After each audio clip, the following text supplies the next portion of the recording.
Friends, welcome to my channel study skill. कैसे हैं आप सब? आई होप आप सब अच्छे होंगे और स्वस्थ होंगे और अपने पेपर की तैयारी अच्छे से कर रहे होंगे।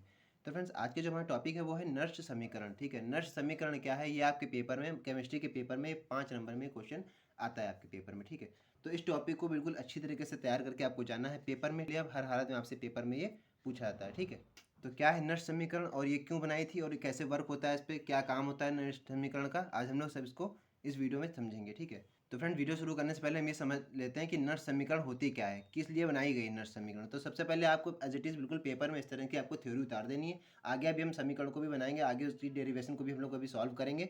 ठीक है, लेकिन उससे पहले आपको क्या लिखना है पेपर में, कहाँ से शुरुआत करनी है, वो आप देख लीजिए। पहले आपको लिखना है नर्स समीकरण, हेडिंग डालेंगे और बोलेंगे जब किसी धातु की छड़ को उसके विलयन में डुबाकर रखा जाता है। कोई हमारी धातु की छड़ है, कोई मेटल की छड़ है, उसको उसके विलयन में डुबाकर रखा जाता है तो धातु की छड़ पर एक निश्चित विभव उत्पन्न हो जाता है। तो जो हमारी धातु की जो छड़ होगी वहां पर एक निश्चित विभव उत्पन्न हो जाता है, कोई ना कोई उसके अक्रॉस वोल्टेज जनरेट हो रहा होगा। ठीक है, तो उसी मतलब वहाँ पर उत्पन्न हो जाता है। फिर आगे क्या है, हमारे नर्स जो वैज्ञानिक थे, नर्स जो थे हमारे, वो साइंटिस्ट थे, दिया था उन्हीं के नाम पर ये हम लोग बोलते हैं इसको नर्स समीकरण। ठीक है, तो उन्होंने क्या बताया था, नर्स ने इलेक्ट्रोड विभव पर धातु आयनों का सांद्रण एवं ताप का प्रभाव दर्शाने के लिए एक गणितीय व्यंजक दिया। ठीक है, एक मैथमेटिकल मतलब व्यंजक दिया जिसे हम लोग नर्स्ट समीकरण कहते हैं, नर्स्ट समीकरण या नर्स समीकरण भी बोलते हैं। ठीक है, ये उन्हीं के नाम पर इसका समीकरण का नाम पड़ा था, नर्स समीकरण। ठीक है, इतना तो आपको थ्योरी लिख देनी, बिल्कुल एज इट इज, बिल्कुल आपको यही उतार के पेपर में आना है। ठीक है, आगे आप बताएंगे, अब डेरिवेशन की तरफ हम लोग बढ़ते हैं। ठीक है,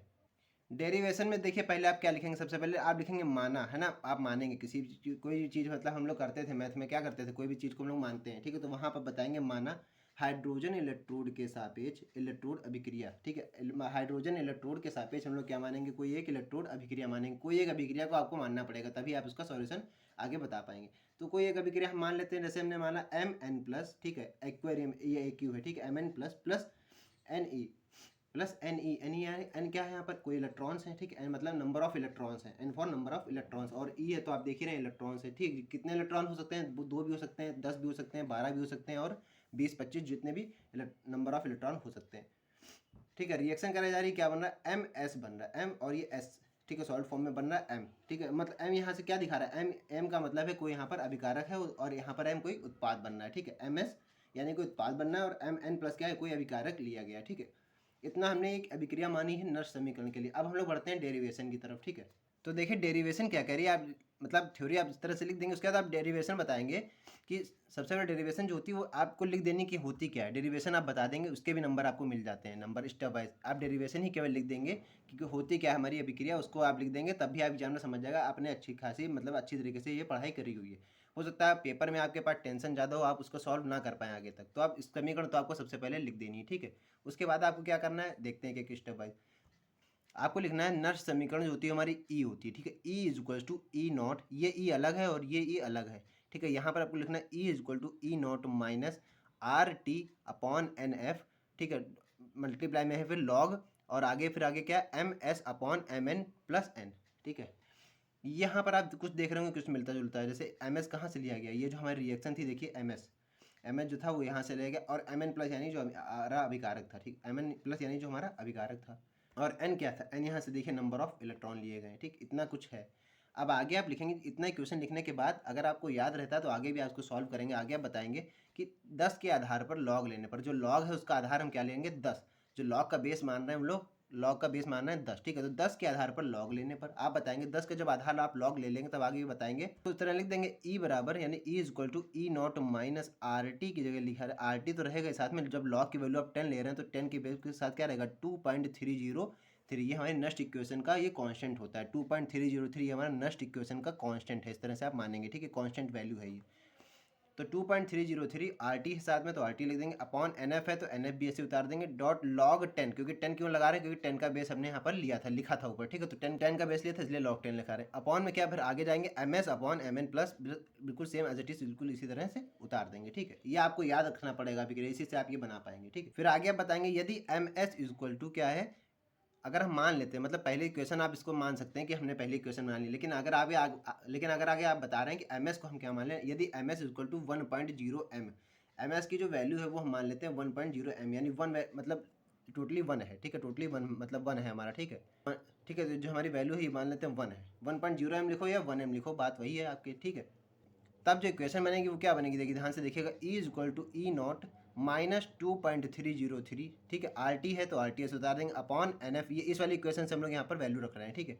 लॉग 10 है, लॉग 10 रहेंगे, एम एस की जगह हमने लिया था 1 तो एम एस की जगह आ जाएगा यहाँ 1 अपॉन एम एन प्लस, आप बिल्कुल ऐसे उतार के आएंगे वहाँ, ठीक है। तो इस तरह हो गया। अब आगे इसको जब सॉल्व करेंगे तब क्या होगा, देखिए दोस्तों, आगे जब इसको सॉल्व करेंगे तो आएगा E is equal to E naught plus, plus कैसे आ गया, सबसे बड़ी बात ये है प्लस यहाँ पर कैसे आएगा वो आपको बताना है। तो प्लस देखिएगा, ये लॉग 10 था, लॉग 10 है, लॉग 10 के बस एम एन प्लस नीचे है, इसको ऊपर हम जब ले जाएंगे एम एन प्लस को ऊपर ले जाएंगे, क्योंकि 1 अपॉन में ये इसको ऊपर जब हम ले जाएंगे तो यहाँ पर ये माइनस में हो जाएगा, और यहाँ माइनस में होगा तो माइनस माइनस क्या होगा, यहाँ दोनों प्लस में हो जाएंगे।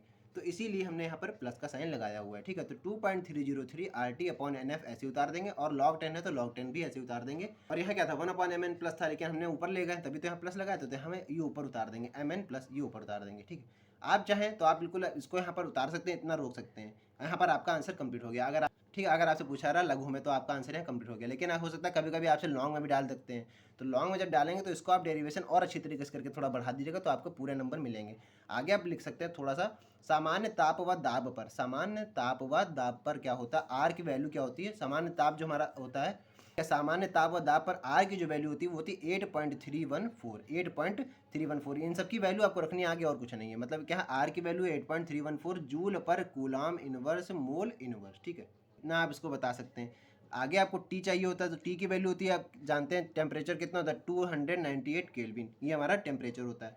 एन यहाँ पर एन हमने क्वेश्चन मार्क क्यों लगाया, एन इसलिए क्वेश्चन मार्क लगाया क्योंकि नंबर ऑफ इलेक्ट्रॉन कुछ भी हो सकते हैं, ये हमारा वेरिएबल रहता है, एन जो हमारा वेरिएबल रहता है, घटता बढ़ता रहता है, इसलिए हमने एन की वैल्यू क्वेश्चन मार्क लगा रखी। 1 भी हो सकता है, 2 भी हो सकता है, जैसे कि मैंने भी आपको बताया था, ठीक ठीक। आगे आता है एफ, एफ क्या होता है हमारा, जो इसमें कांस्टेंट रहता है, सबसे बड़ा जो एफ होता है वो होता है F equal to 96,500 coulomb mole inverse, 96,500 coulomb mole inverse F की वैल्यू होती, जो कि इसमें कांस्टेंट रहता है। इसकी वैल्यू एकदम कांस्टेंट रहती है, ये चेंजेबल नहीं होती है, ठीक है।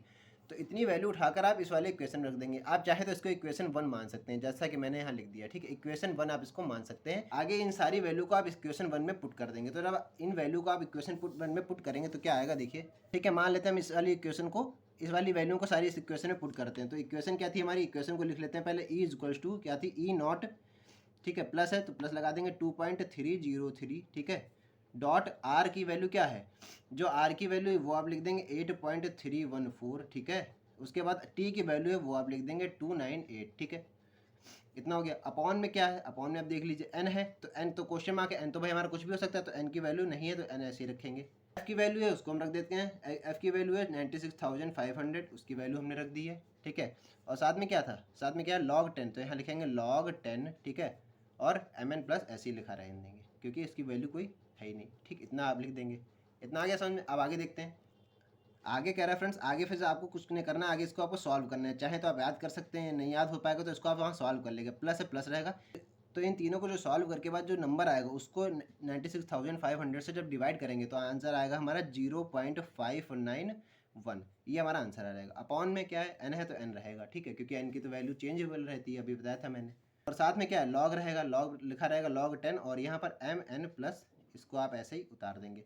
तो ये हमारा फाइनल आंसर आ गया नर्स इक्वेशन का। यहाँ आप लिख सकते हैं, आंसर ना लिखने के बजाय आप लिखेंगे हेंस प्रूव्ड, यहाँ पर जो है आप लिखेंगे हेंस प्रूव्ड, मतलब यहाँ क्या है, मतलब ये हमारा प्रूव हो गया, ठीक है।